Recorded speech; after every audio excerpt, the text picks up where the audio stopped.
Setlei ni tinin nang kangai zingin nang zinga kalung kinem nang zinga kalaging ay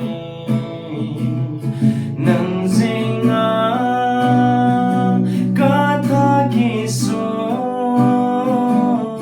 nang zinga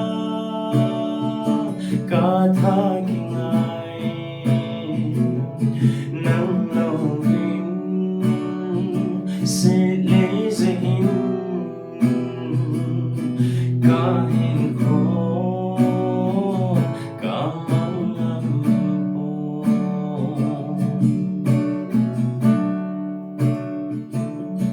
kalung tim kata sale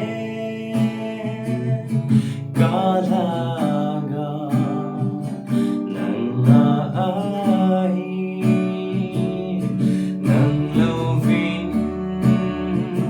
kamong tebon nang lovin kahing zopon sana cho labang hong vai chung to ni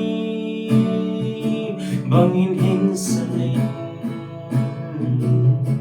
kalam mo ko bang azing lungsitin kahong nang zinga kalung kinem nang zinga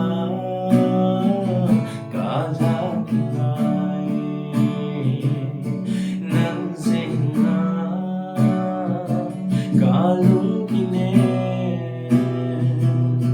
nang zinga kalaging ay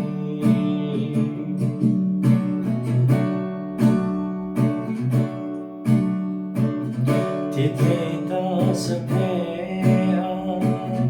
lagaw lam sa kahit patkat din tabizing kalasam Titita sa pea lagaw lam sa kahit patkat din tabizing sama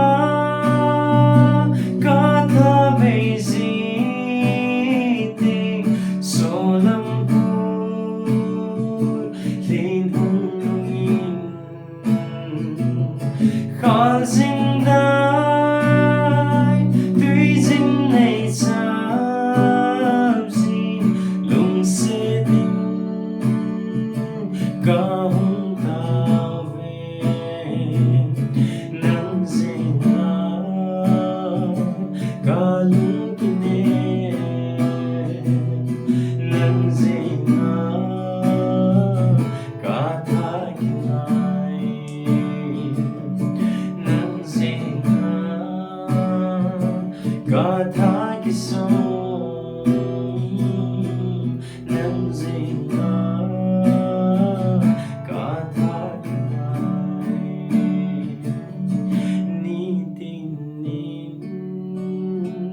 Setlei